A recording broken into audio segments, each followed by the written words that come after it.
Good afternoon class. देखिए आज हम टॉपिक शुरू करने वाले हैं सिंथेसिस।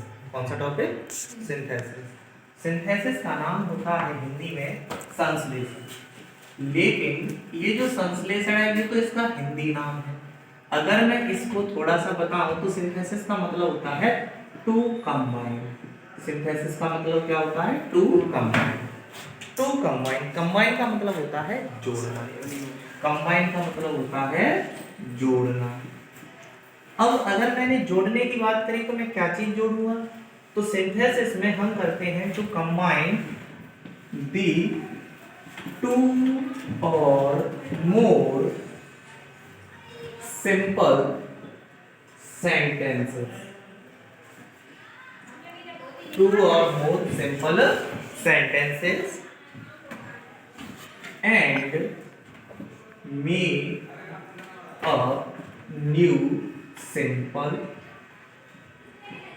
complex and सर वो कट रहा है। Compound sentence. तो जब भी हम सिंथेसिस में किसी भी सेंटेंस को कंबाइन करेंगे तो वो सेंटेंस हमारा होगा सिंपल। अगर हम सिंपल सेंटेंस को कंबाइन करेंगे तो उससे हम तीन तरीके के सेंटेंस बनाते हैं। पहला सेंटेंस हमारा होता है सिंपल, दूसरा कॉम्प्लेक्स और तीसरा होता है कंपाउंड। अब ये जो तीन तरीके के सेंटेंस हैं तो ये सेंटेंस के प्रकार होते हैं। कैसे? जैसे मैंने यहाँ पर लिखा सेंटेंस। अब अगर मैं सेंटेंस को विश्लेषित करूं तो सेंटेंस के तीन प्रकार होंगे। तीन प्रकार कौन कौन से होंगे? पहला होता है सिंपल सेंटेंस, दूसरा होता है कॉम्प्लेक्स सेंटेंस और तीसरा होता है कंपाउंड सेंटेंस। तीसरा सेंटेंस है कंपाउंड। अब बात कर लेते हैं सिंपल सेंटेंस की। जब भी हम सिंपल सेंटेंस की बात करते हैं तो उसमें होती है ओनली वन फाइनाइट वर्ब। जिन वाक्यों में केवल एक फाइनाइट वर्ब होती है उसे हम सिंपल सेंटेंस कहते हैं। अब ये फाइनाइट वर्ब जो होती है उसे हम कहते हैं मेन वर्ब। किसी भी सेंटेंस में अगर आपको फाइनाइट वर्ब छांटनी है तो कौन सी वर्ब फाइनाइट वर्ब होगी? मेन वर्ब फाइनाइट वर्ब होगी। उसके बाद जो दूसरा सेंटेंस होता है वो होता है कॉम्प्लेक्स सेंटेंस और तीसरा कंपाउंड। ये जो दोनों सेंटेंसेस हैं, अब यदि किसी एक वाक्य में फाइनाइट वर्ब एक ही हो तो वो सेंटेंस सिंपल होगा। इसका मतलब यदि सेंटेंस कॉम्प्लेक्स या कंपाउंड है तो इसमें एक से ज्यादा फाइनाइट वर्ब होंगी। तो इसको हम इस तरीके से समझने का प्रयास करते हैं कि मान के चलते हैं यहाँ सब्जेक्ट होगा और फिर उसके बाद वर्ब होगी, फिर से यहाँ पर सब्जेक्ट होगा और उसके बाद वर्ब होगी। इस तरीके से एक वाक्य में जी दो वर्ब आएंगी। इन दोनों वर्बों की वजह से इन दोनों भागों को जोड़ने के लिए एक शब्द की आवश्यकता पड़ेगी। उस शब्द को कहेंगे कंजंक्शन। अब अगर वो कंजंक्शन जो है वो इन दोनों भागों को जोड़ेगा तो कौन सा कंजंक्शन होगा? वो कंजंक्शन होगा सबऑर्डिनेट। कौन सा कंजंक्शन होगा? सबऑर्डिनेट। अब अगर इस वाले भाग को और इस वाले भाग को देखा जाए तो यहाँ पर ये जो भाग स्टार्ट होगा यहाँ से लेके यहाँ तक ये शुरू होगा सबऑर्डिनेट कंजंक्शन से। तो जब भी कोई भी भाग किसी कंजंक्शन से शुरू होता है तो उस वाले भाग को एक वर्ब के साथ वाले भाग को एक क्लॉज कहते हैं और जो क्लॉज है वो सबऑर्डिनेट कंजंक्शन से बनी है इसलिए वो होगी सबऑर्डिनेट क्लॉज। अतः हम ये कहेंगे कि ये वाला भाग सबऑर्डिनेट क्लॉज है। तो वो भाग जिसके आगे कोई कंजंक्शन नहीं होता उसे कहते हैं प्रिंसिपल क्लॉज। उसका नाम होता है प्रिंसिपल क्लॉज। तो प्रिंसिपल क्लॉज हमेशा वो भाग होता है जिसमें उस वर्ब वाले तथा सब्जेक्ट वाले भाग को अगर हम देखें तो उसके आगे कोई कर्ता नहीं होगा, अतः वो प्रिंसिपल क्लॉज है। अगर जो कर्ता है और जो वर्ब है उसके आगे कोई कंजंक्शन नहीं है तो वो वाला भाग कहलाएगा प्रिंसिपल क्लॉज। यदि भाग ऐसा है इस तरफ का हिस्सा जिसमें सब्जेक्ट और वर्ब है लेकिन उसके आगे एक कंजंक्शन भी है और वो कंजंक्शन सबऑर्डिनेट कंजंक्शन है तो वो क्लॉज कहलाएगी सबऑर्डिनेट क्लॉज। अब बात करते हैं इस वाले सेंटेंस की। तो वे क्लॉज जो सबऑर्डिनेट क्लॉज होती हैं उस वाले वाक्य को कॉम्प्लेक्स सेंटेंस कहते हैं। नेक्स्ट देखते हैं यदि कोई भी सेंटेंस है एज इट इज ऐसा ही लिखा है जहां पर एक सब्जेक्ट है और वर्ब है, फिर से एक सब्जेक्ट दिया हुआ है और एक वर्ब दी हुई है। अगर इस तरीके का कोई भी भाग दिया हुआ है तो इस तरह के वाक्य को जब हम देखते हैं तो इस वाक्य में भी एक कंजंक्शन होता है और उस कंजंक्शन का नाम होता है कोऑर्डिनेट कंजंक्शन। अच्छा, ये कंजंक्शन की आवश्यकता क्यों पड़ रही है? क्योंकि इनमें दो दो भाग हैं और इन भागों को जोड़ने के लिए एक शब्द की आवश्यकता पड़ती है जिसे कंजंक्शन कहते हैं, क्योंकि कंजंक्शन का कार्य होता है वाक्य को जोड़ना। तो इस तरीके से हम पहचान लेंगे कि ये वाला जो वाक्य है ये कोऑर्डिनेट कंजंक्शन से बना है तो कंपाउंड सेंटेंस है। CO कोऑर्डिनेट, कोऑर्डिनेट से बनने वाला, कोऑर्डिनेट कंजंक्शन से बनने वाला वाक्य कहलाएगा कंपाउंड सेंटेंस और सबऑर्डिनेट कंजंक्शन से बनने वाला वाक्य कहलाएगा कॉम्प्लेक्स सेंटेंस। अब बात करते हैं इन वाक्यों में कोऑर्डिनेट और सबऑर्डिनेट कंजंक्शंस की। तो देखिए सबसे पहले यहां मैंने एक वर्ड लिखा कंजंक्शन। अगर कंजंक्शन की बात करें तो हमारे पास दो तरीके के कंजंक्शन हैं।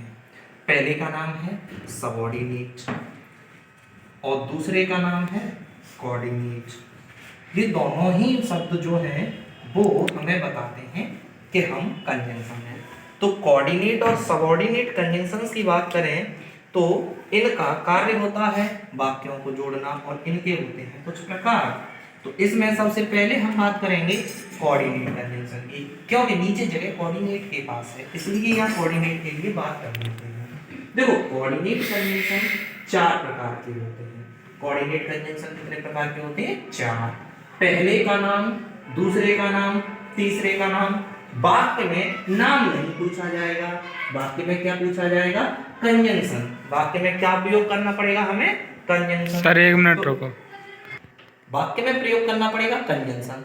अब अगर हम कंजंक्शन की बात करें तो कोऑर्डिनेट कंजंक्शन के नामों को नहीं प्रयोग करके उन कंजंक्शन की करते हैं कि एक वर्ड स्टार्ट होता है ए से, दूसरा बी से और तीसरा ओ से और चौथा एस से। ये चार शब्द स्टार्ट होते हैं।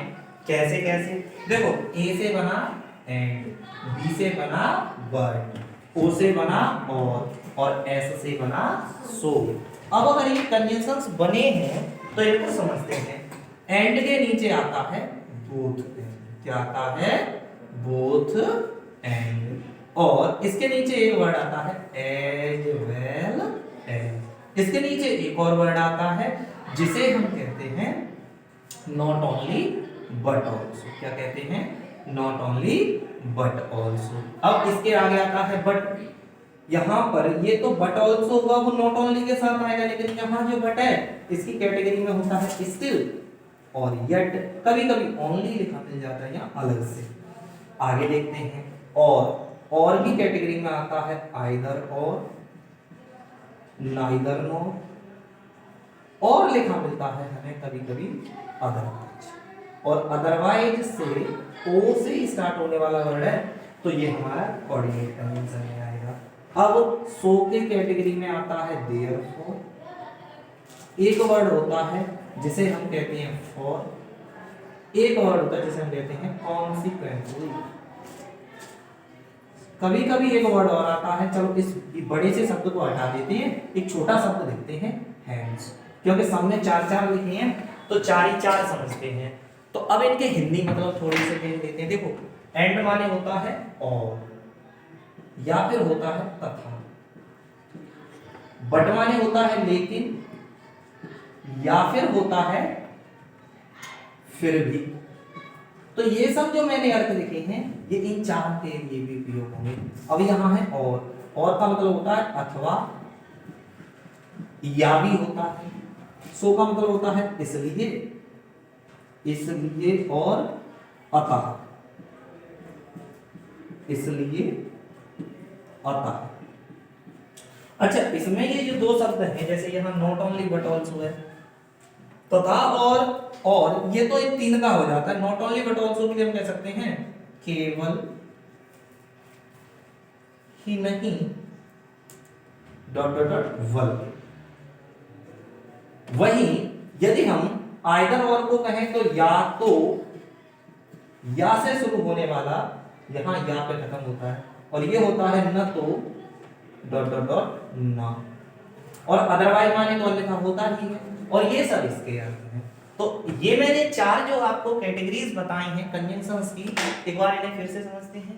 कोऑर्डिनेट कंजंक्शन को याद करने के लिए हमें ये सब याद ऐसे नहीं करने हैं कि सारे एक तरफ से रट लें, नहीं। ए से एंड, बी से बट, और ओ से और, एस से सो, इनको हम याद करेंगे। अब इनके पहले पहले वर्ड से तो हम ये चार वर्ड याद कर लेंगे। अब जैसे ही हम ये चार वर्ड याद कर लेंगे, इन फोर वर्ड्स के फोर कैटेगरीज में मैंने ग्रुप्स बनाए हैं। कैसे? And, both and, as well as, not only but also. तो ए से and, both and, as well as, not only but also, ऐसे याद करेंगे। फिर बी से but, still yet only, but still yet only. O से और either और, नाइदर नॉर अदरवाइज। अब इसके बाद हम याद करेंगे सो, देयरफॉर, फॉर, हेंस। इस तरीके से हम इन्हें याद करेंगे। अब अगर इनमें से कोई भी वर्ड किसी भी सेंटेंस में आ जाता है तो वो वाला सेंटेंस कहलाएगा हमारा कंपाउंड सेंटेंस। और अगर इनमें से कोई वर्ड नहीं आता, इन चार कैटेगरीज को जो मैंने बताया है, हिंदी अर्थ आने पर ये शब्द प्रयोग ना होके कोई और शब्द वाक्य में प्रयोग हो, तो वो कोऑर्डिनेट कंजंक्शन नहीं कहलाएगा, वो कहलाएगा सबऑर्डिनेट कंजंक्शन। वह कंजंक्शन जो इन चारों में नहीं प्रयोग हो, जो इन चारों में नहीं प्रयोग हो, तो वो कंजंक्शन कौन सा कंजंक्शन है? Subordinate conjunction. और अगर सबऑर्डिनेट कंजंक्शन है तो सेंटेंस कॉम्प्लेक्स हो गया। अब बात करते हैं सिंपल सेंटेंस की। सिंपल सेंटेंस वह वाक्य होता है जिसमें कितना भी बड़े वाक्य के रूप में लिख लें उसे, कितने भी वर्ड्स आ जाए उसमें, लेकिन मेन वर्ब कितनी होगी उसमें? मेन वर्ब कहलाती है हमारी फाइनाइट वर्ब, और जो मेन वर्ब होगी वो केवल और केवल एक होगी, और एक मेन वर्ब होगी तो सेंटेंस हमारा सिंपल कहलाएगा। कैसा कहलाएगा? सिंपल। अब क्योंकि हम सिंपल सेंटेंस को पहले कंबाइन करना सीखेंगे, उसके बाद कॉम्प्लेक्स और कंपाउंड को सीखेंगे, तो पहले तो ये सारा का सारा हमें कंटेंट अच्छे से वीडियो रोक के और लिख लेना है, उसके बाद फिर आगे